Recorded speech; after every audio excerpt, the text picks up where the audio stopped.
Hello বন্ধুরা, কেমন আছো তোমরা সবাই? আশা করি ভালোই আছো। তো চলো সকাল সকাল তোমাদের মাঠ দিয়ে ঘুরিয়ে নিয়ে আসি, মাঠ ঘাট দেখিয়ে নিয়ে আসি। তো এই যে দেখো তোমাদের দাদা ভাই পৌঁছে গেছে মাঠে, মাঠ দিয়ে ঘুরে ঘুরে বেড়াচ্ছে। বাড়তিছে না মনে আছে, পোকায় খাইয়ে গেছে। তো বন্ধুরা সকাল সকাল এই যে চলে এসেছি, দেখো কুমড়োর ফুল তুলতে। তো গাছে অনেক ফুল ফুটেছে কুমড়ো গাছে, তো ভাবছি আজকে কুমড়োর ফুল ভাজি করব সকালবেলা রান্না বান্নায়। তো চলো এখন ফুলগুলো তুলে নিই, অনেকটা ফুল ফুটেছে আজকে। আর জানো তো একটা কুমড়ো বেঁচে নেই, সব মারা গেছে। কি একটা পোকা আছে, ও আল মেরে দিচ্ছে, আর সব কুমড়োগুলো শুকিয়ে শুকিয়ে খারাপ হয়ে যাচ্ছে।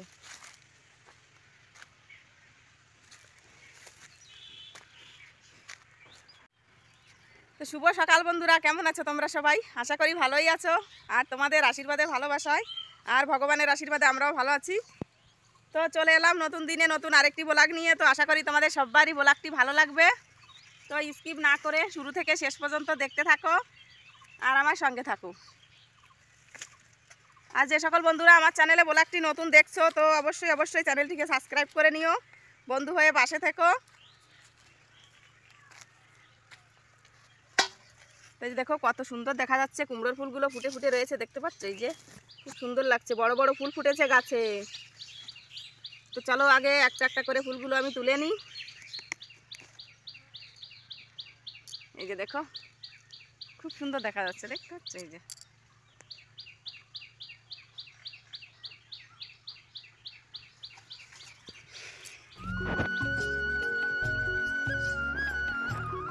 যে দেখো কত ফুল ফুটেছে একসঙ্গে। এই যে একটা, এই একটা, এই একটা, দেখতে পাচ্ছ কত সুন্দর দেখা যাচ্ছে। আর এদিকে দেখো এই যে একটা, এই যে অনেক ফুল ফুটেছে। এই যে দেখো এই যে একটা, এই যে একটা।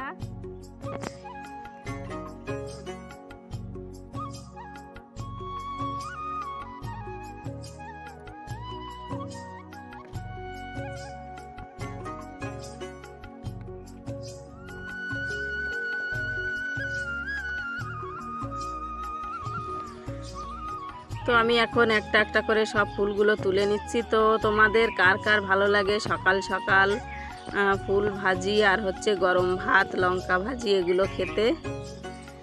তো আজ সকালবেলায় রান্নাটা করব, আজ দুপুরবেলা করব না, কারণ সকালবেলা আজকে খাবার কিছুই নেই।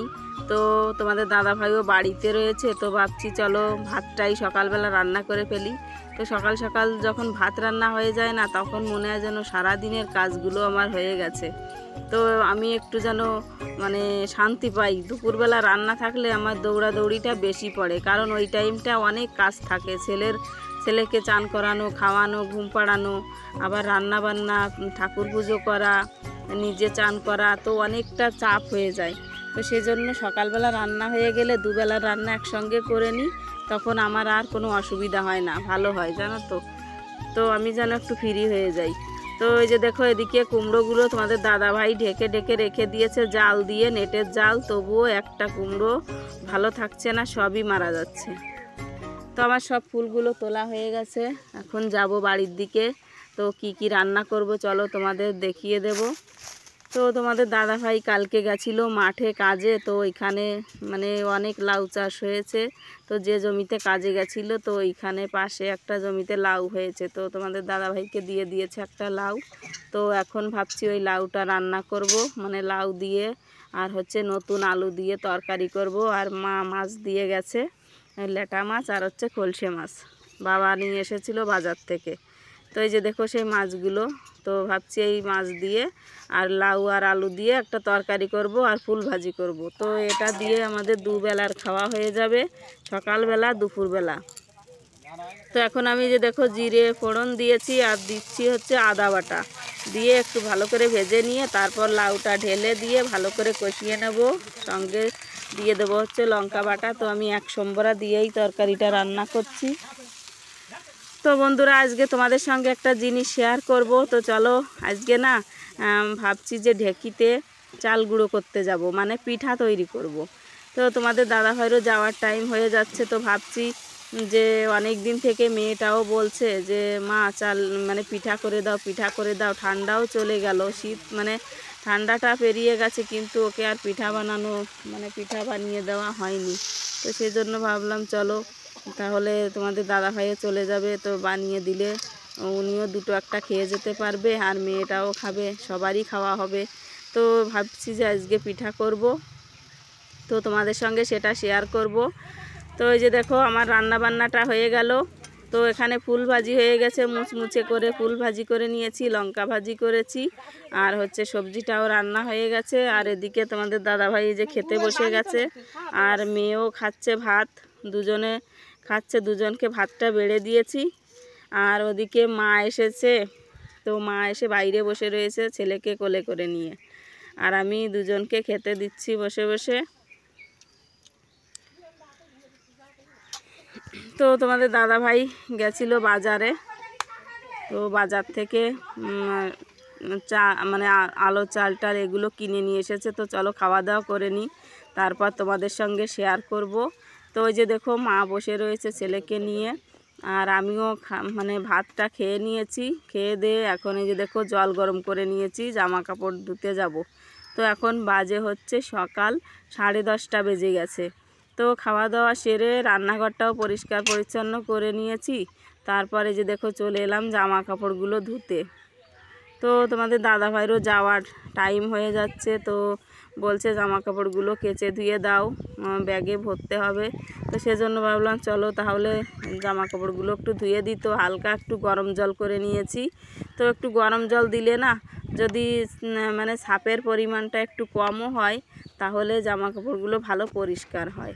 তো সেজন্য আমি মানে নতুন জামা কাপড়ে দিই না গরম জলটা, যেগুলো একটু পুরনো পুরনো হয় না সেইগুলোতেই আমি একটু গরম জল দিয়ে তারপর জামা কাপড়গুলো ধুয়ে দিই। তো এই যে দেখো আমার জামা কাপড়গুলো ভালো করে কাচা ধোয়া হয়ে গেছে। আর এই যে রাস্তার পাশেই আমি এগুলো মেলে দিয়েছি, যেগুলো বড় বড় জামা প্যান্ট, আর যেগুলো ছোট ছেলেরটা ধুয়েছি, তো সেগুলো বাড়ির পাশেই মেলে দিয়েছি। তো দেখো মাঠটা কত সুন্দর দেখা যাচ্ছে, সবুজে সবুজ। এখন আর অতটা সবুজও নেই, পাশের জমিটাতে ঘাস হয়েছে সেজন্য সবুজ মনে হচ্ছে। আর মাঠের পেঁয়াজগুলো তো এখন অন্যরকম কালার হয়ে গেছে, গাছগুলো পুড়ে নষ্ট হয়ে গেছে বৃষ্টি হয়ে, তো গাছের কালারটা তেমন একটা নেই। তো এই যে দেখো আজকে অনেকটা জামা কাপড় কেচেছি বন্ধুরা, অনেক টাইম লেগে গেছে জামা কাপড়গুলো আমার কেচে ধুয়ে মেলে দিতে। তো এই যে দেখো এই চালগুলো নিয়ে এসেছে আলো চাল, তো এগুলো দিয়েই আজকে পিঠা তৈরি করব। তো এখানে আছে 3 কেজি চাল। তো এখন আমি চালগুলো ভিজিয়ে দেব। তো একটু আগের থেকে যদি ভিজিয়ে দেওয়া হয় না, তাহলে কি হয়, যখন চালের গুঁড়ো করা হয় তখন তাড়াতাড়ি গুঁড়োটা করা হয়ে যায়, টাইম লাগে না আগের থেকে একটু ভিজিয়ে রাখলে। আর সঙ্গে সঙ্গে ভিজিয়ে নিয়ে গুঁড়ো করতে গেলে না, তখন মানে গুঁড়োই হতে চায় না, শক্ত শক্ত থাকে। আর আগের থেকে ভিজিয়ে দিলে একটু নরম হয়ে যায়। আর এই যে দেখো এই যে 1 কেজি চাল নিয়ে এসেছে, মিনিকেট চাল, ছেলের জন্য, ছেলেকে খিচুড়ি করে খাওয়াই না, তো ওই যে মোটা চালটা মানে ভাতটা খেতে পারে না, তো সেজন্য ছেলের জন্য নিয়ে এসেছে 1 কেজি কি বলে মিনিকেট ধানের চাল, আর হচ্ছে মুসুরির ডাল, ওগুলো দিয়ে ওকে প্রতিদিন খিচুড়ি করে খাওয়াবো। আর এখানে দেখো গুড় নিয়ে এসেছে 1 প্যাকেটে, 1 কেজি না 500 মতন হবে। আর নিয়ে এসেছে লঙ্কা। তো এগুলো নিয়ে এলো বাজার থেকে। তো বন্ধুরা এখন হচ্ছে দুপুরবেলা, তো দুপুরবেলা সবাই মিলে খাওয়া দাওয়াও করে নিয়েছি। তো এখন যাব হচ্ছে চালের গুঁড়ো করতে। আর এদিকে দেখো এই যে চালটা ঢেলে নিয়েছি, ডিব্বাতে করে রেখে দিলাম চাল ডাল।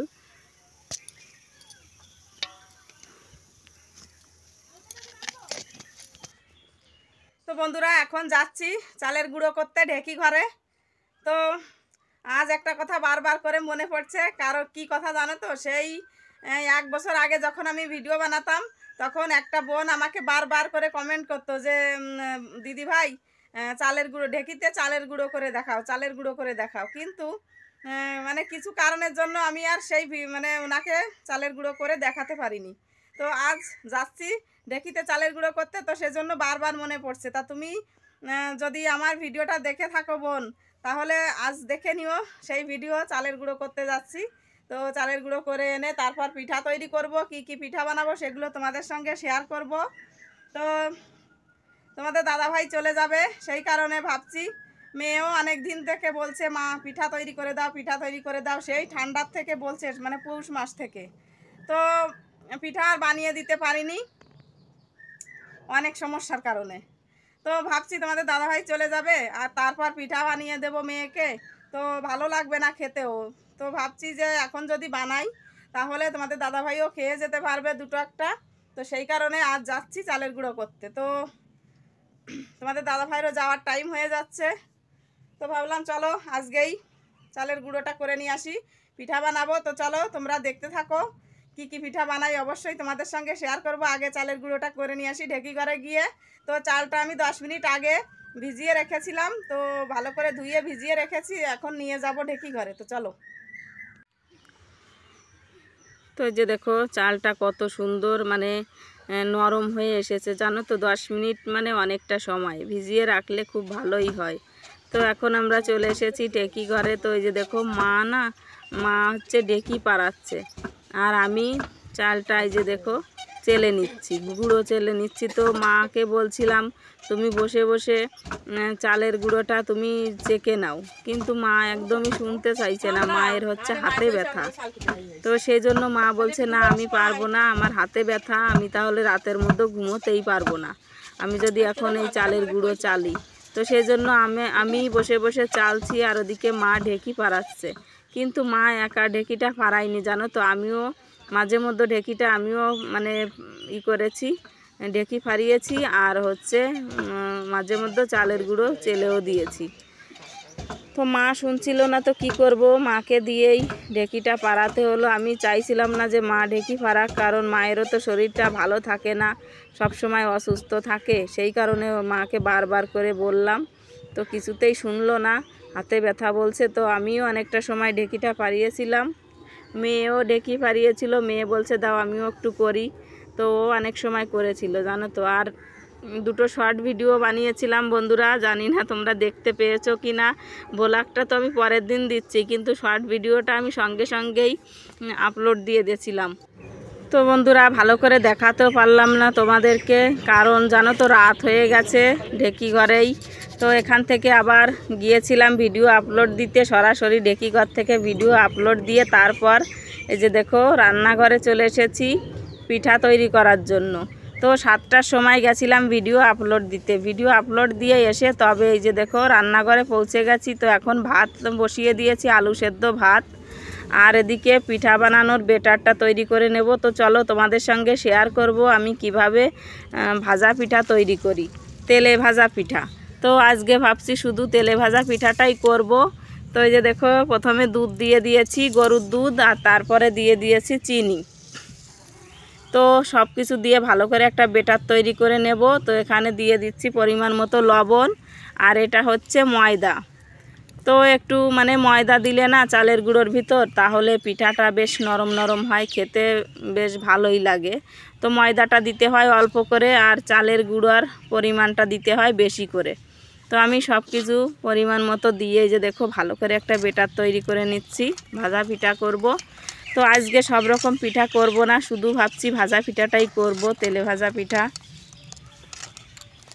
তো মেয়ের তো এই তেলে ভাজা পিঠা খেতে চাইছে অনেক দিন ধরে, ও ভালো খায়, ওর প্রিয় খাবার হচ্ছে তেলে ভাজা পিঠা। তো এই যে দেখো আমার বেটারটা তৈরি করা হয়ে গেছে, একদমই পাতলাও না আর একদম গাঢ়ও না, মিডিয়ামভাবে বেটারটা বানিয়ে নিয়েছি। তো আমি এখন গিলাসে তুলে নিচ্ছি, তো গিলাসে তুলে নিলে দিতে ভালো হবে। আর এই যে দেখো দুটো কাঠি বানিয়ে নিয়েছি খড়ি দিয়ে, বটি দিয়ে কেটে দুটো কাঠি বানিয়ে নিয়েছি পিঠা তোলার জন্য, তেলের মধ্যে থেকে পিঠা তুলতে লাগবে না, তো এটা তো খুন্তি দিয়ে হয় না, তো সেজন্য দুটো কাঠি বানিয়ে নিয়েছি। তো এই যে দেখো এখন আমি পিঠাগুলো বানিয়ে নিচ্ছি। তো জানি না মানে ফোনের মধ্যে কেমন দেখা যাচ্ছে, পুরো সাদা সাদাই দেখা যাচ্ছে, বোঝা যাচ্ছে না যে পিঠা ফুলছে কি না ফুলছে। তো সত্যি বন্ধুরা পিঠাগুলো এমন সুন্দর ফুলেছে কি বলবো তোমাদের, ফুলে ফুলে একদম ফেটে যাচ্ছিল, তেলের ভিতর থেকে উপরে যখন উঠছিল তখন ফুলে ফুলে একদম পিঠাগুলো ফেটে যাচ্ছিল। তো এই ফোনের মধ্যে কেমন জানি একটা সাদা সাদা দেখা যাচ্ছে, কতটা ফুলেছে ঠিক বোঝা যাচ্ছে না। তো আমি কাঠির সাহায্যে একটু একটু করে পিঠাগুলো মানে ফুটো করে দিচ্ছি, যাতে ভিতরে তেলটা মানে ভিতরে ওই ভাপটা গিয়ে পুরোভাবে ভাজা হয়ে যায়। তা না হলে তো আবার পিঠাগুলো ভিতরে কাঁচা থাকবে, সেই জন্য। তো যাতে কাঁচা না থাকে সেজন্য আমি পিঠাগুলো ফুটো করে করে দিচ্ছি। মানে পুরোটা পিঠা আমি ফুটো করে দিয়েছি, দিয়ে এক একটা করে এই যে দেখো ভেজে নিচ্ছি। তো এদিকে রাত হয়ে যাচ্ছে আর ছেলেকেও ভাত খাওয়াতে হবে। তো আমি মাঝে জানো তো পিঠা বানানো বন্ধ রেখে ছেলেকে ভাতটা খাইয়ে দিয়ে ওকে আবার, ওর ঘুম পাচ্ছিল, চিল্লামিল্লি করছিল, তো ওকে আবার ঘুম পাড়ানো হয়েছে। তো এই যে দেখো কত সুন্দর পিঠা হচ্ছে। পিঠা যদি হয় না তাহলে না শুধু বানাতে ইচ্ছে করে। তো আমার ঠাকুমাকে দেখতাম সারা রাত ধরে পিঠা বানাতো, কারণ আমাদের পরিবারে অনেক লোকজন ছিল, অনেক লোকজন, 30 জন লোক ছিল। আমার বাবা কাকারা হচ্ছে 7 ভাই, 2 পিসিমা, অনেক লোকজন ছিল, তাদের ছেলে মেয়ে। তো এই যে দেখো পিঠাগুলো 2 বাটিতে করে নিয়েছে। তো এখন দিতে যেতে হবে কাকাদের বাড়ি আর বাবা মাকে। তো কত সুন্দর পিঠা বানাচ্ছিলাম জানো তো, খুব আনন্দ লাগছিল মনে। পিঠা হলে খুব আনন্দ লাগে, আর না হলে খুব খারাপ লাগে, খুব বাজে লাগে। মনে হয় যেন সব ফেলে ফেলে রেখে মানে সরে পড়ি, পিঠা ইচ্ছেই করে না বানাতে। তো বন্ধুরা পিঠা তো বানাচ্ছিলাম নিজের মনে, তারপর যে কি হলো জানো তো, তোমাদের দাদাভাই তো খুব রেগে গেছিলো কেন আমি আলু সেদ্ধ ভাত রান্না করেছি, কেন অন্য কিছু রান্না করিনি। হ্যাঁ, উনি খুব রেগে গেছিলো আমার উপর। তো আমি বললাম যে দেখো এখন পিঠা করছি, ভাত তো করেছি আলু সেদ্ধ ভাত, আর ওদিকে মেয়ে ময়দা ছেনে নিয়ে বসে রয়েছে, ময়দা মেখে নিয়ে মা আমাকে লুচি করে দিতে হবে। তো আমি প্রথমে লুচি বানিয়েছি, তারপর আলু সেদ্ধ ভাত রান্না করেছি, তারপর পিঠা তৈরি করছি। তো কেন সবজি টবজি কিছু রান্না করিনি, সেজন্য তোমাদের দাদাভাই আমার উপর খুব বকাবকি করলো, খুব ঝামেলা করলো রাতের বেলা। তখন না মনটা একদমই আমার খারাপ হয়ে গেল। আর তারপরে কি বলেছে জানো তো, বলেছে আমি যতক্ষণে বাড়ি থাকবো ততক্ষণে যেন আর পিঠা না বানানো হয়, পিঠা আমি আর খাবো না, পিঠা যেন না বানানো হয়। এ না যে উনি খায় না, উনি সব রকম পিঠাই খায়, কম বেশি খায় সব রকম পিঠা, কিন্তু জানি না কেন এত রাগ দেখাচ্ছিল, বলছে পিঠা যেন আর বানানোই না হয় বাড়িতে। তো যাই হোক, কি বলবো আর কি করব আমি নিজেও বুঝতে পারি না জানো তো। খুব চিন্তা হয়, খুব টেনশন হয়, মন খারাপ হয়, মনে শান্তি থাকে না, কিন্তু বলারও কেউ নেই, শোনারও কেউ নেই, দেখারও কেউ নেই। তো মনের কষ্ট মনেই চেপে রাখতে হয় সব সময় সব কিছু। তো বন্ধুরা কত সুন্দর পিঠা তৈরি করলাম, তোমাদেরকে খেতে দিতে পারলাম না, এই হচ্ছে আরও বেশি মনের কষ্ট আমার। তো তোমরা যদি আমার বাড়িতে আসো তোমাদেরকে অবশ্যই এই সুন্দর সুন্দর পিঠা আমি তৈরি করে খাওয়াবো। তো দেখো কত সুন্দর পিঠা হয়েছে, শুধু দেখতে ইচ্ছে করছে, খেতে মানে দেখতেও যেমন হয়েছে খেতেও তেমন হয়েছিল পিঠাগুলো জানো তো। তো বন্ধুরা এই যে দেখো সবাই শুয়ে পড়েছে, সবাই ঘুমিয়ে গেছে। তো এখন বাজে রাত 11টা, আর রাতের বেলার খাওয়া দাওয়া হয়ে গেছে। তো দেখতেই পেলে পিঠা বানালাম, তারপর আবার আলু সেদ্ধ দিয়ে ভাত রান্না করেছিলাম। তো খাওয়া দাওয়া করে নিয়েছি, আর ওদিকে পিঠা বানিয়ে সবাইকে দিয়ে এসেছি, কাকাদের বাড়িতে মা বাবাকে সবাইকে দিয়ে এসেছি। তো বন্ধুরা ঢেঁকিতে চাল গুঁড়ো করা থেকে শুরু করে পিঠা বানানো তোমাদের কেমন লাগলো অবশ্যই অবশ্যই কমেন্ট করে বলো। পিঠাগুলো কেমন হয়েছিল তোমাদের তো দেখালাম। তো একটা বোন যে আমার মানে আগে যখন ভিডিও করতাম অনেকবারই আমাকে কমেন্ট করতো ঢেঁকিতে চাল গুঁড়ো করা দেখাও, কিন্তু আমি আগে তো দেখাতে পারিনি। তো আজ আমি ঢেঁকিতে চাল গুঁড়ো করা দেখালাম। তো তুমি যদি আমার ব্লগটি দেখে মানে তুমি যদি এখন আমার ব্লগগুলো দেখো প্রতিদিন, তো তাহলে আজকের ব্লগটা দেখে নিও।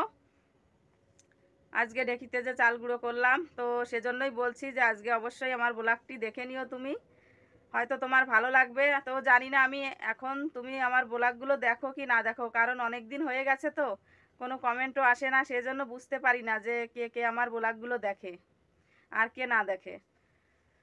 তো বন্ধুরা মানে পিঠা চাল গুঁড়ো করা থেকে পিঠা বানানো সবটাই তোমাদের সঙ্গে শেয়ার করলাম। তো ব্লগটি আর বড় করছি না। তো যদি ব্লগটি ভালো লেগে থাকে তো একটা লাইক করে দিও, আর পিঠাগুলো কেমন হয়েছে অবশ্যই কমেন্ট করে বলো। তো চলো দেখা হচ্ছে কাল নতুন দিনে নতুন আরেকটি ব্লগের সঙ্গে। ততক্ষণে তোমরা সবাই ভালো থাকো, সুস্থ থাকো, টাটা।